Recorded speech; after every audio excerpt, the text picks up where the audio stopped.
What is it about men in politics? Here in Britain this week, you couldn't open a newspaper without wading through a sea of salacious gossip involving powerful men and allegations of their sexual indiscretions. You will, of course, have heard all about the accusations against Dominique Strauss-Kahn, the powerful former head of the International Monetary Fund, and until last weekend, the favourite to be the next president of France.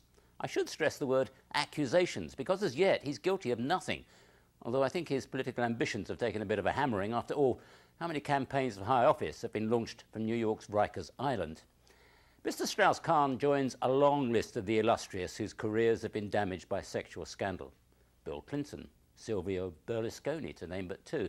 Should we now perhaps add the name of Arnold Schwarzenegger to the list?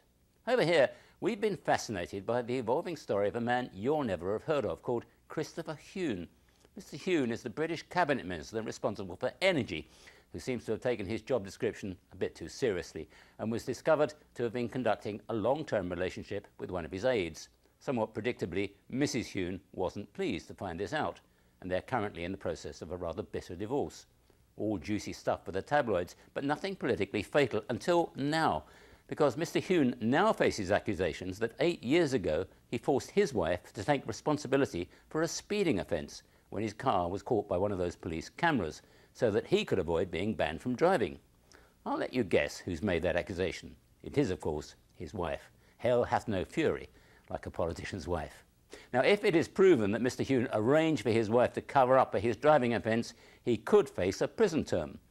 So what's to be done about all these men in high places with low morals? Well, here's a thought.